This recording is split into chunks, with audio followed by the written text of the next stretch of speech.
Good day and welcome to this session on cardiac pathology. And in our series of cardiac pathology, today I'm going to talk about cardiomyopathy. Now, I'm sure you've heard all the lectures so far that we have uploaded, and everything talks about valvular diseases and diseases of the blood vessels. But now, what we are going to talk about today is also seen as a complication of other diseases and at the same time is a disease of its own. This is cardiomyopathy. So basically, you split the title into three words: cardio, myopathy, heart, muscle, disease. So we are discussing on a disease of the heart muscle. And this is Sri Kumar, Professor of Pathology and Director for Research and Postgraduate Studies, Masa University, Malaysia, who is going to take you through the session today. So tune in and keep your eyes and ears wide open. Okay, so the objectives of the session today is basically to understand the etiology, pathogenesis, and the effects of all types of cardiomyopathy. Now, for undergraduate level, I'm going to discuss three types of cardiomyopathy, which is dilated, hypertrophic, and restrictive cardiomyopathies. Though, when you go to postgraduate level, you will actually read up on more types of cardiomyopathy, such as even the broken heart syndrome. Okay, so when we talk about cardiomyopathy, one point that we need to remember is it is idiopathic. Okay, and it is actually not one disease but a group of diseases.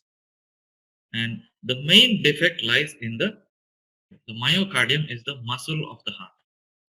Now, if you actually go through your basic anatomy concepts, you will realize that most of the heart consists of the muscle. And the function of the muscle is to pump blood, which is why this muscle is an involuntary muscle because it keeps pumping blood all through life.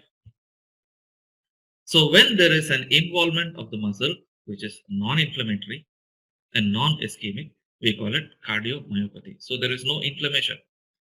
There is no inflammation like myocarditis or rheumatic heart disease. And there is no ischemia due to obstruction of blood vessels. So, under this criteria, there are three patterns based on clinical, functional, and pathologic patterns. The first is dilated cardiomyopathy, where the heart dilates. The second is hypertrophic cardiomyopathy, where the heart is thickened and larger in size. And the third is restrictive cardiomyopathy, where the heart has undergone fibrosis. So its activity is reduced or restricted. So these are the pathologic patterns that I'm going to discuss in the next few slides for the day. Now, for easier understanding, this is a sketch of a normal heart. This is the left ventricle. Now, I take the left ventricle as the example because the left ventricle is the main chamber in the heart that is affected in cardiomyopathy, and that shows pathologic changes.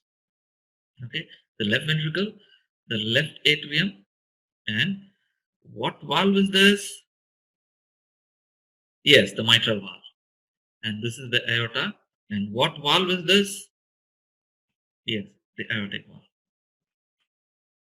What type of valve is the mitral valve? And what type of valve is the aortic valve? The mitral valve is an AV valve. The aortic valve is a semilunar valve. Okay? So I hope you have your basic concepts right. So this is the left ventricle, left atrium, the aorta. Now, in dilated cardiomyopathy, the whole left ventricle, when I say left ventricle, I mean the heart as well, it dilates. And because of this, there's more amount of blood which is present in the left ventricle. And the wall is so dilated that the heart muscle becomes big, the heart becomes big, and it is weak to pump out blood through the aorta.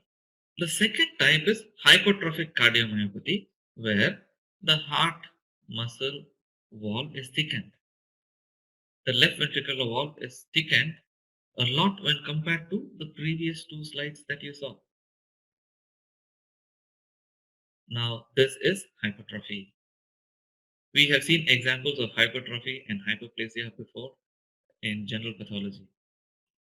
So, as much as hypertrophy is an increase in size of the muscle cells, in this case, the hypertrophy is disadvantageous because you see the chamber space is reduced to a very small volume. So, when the heart pumps out the blood, very little of blood goes out through the aorta. So, that itself will cause ischemia. That itself can cause infarction.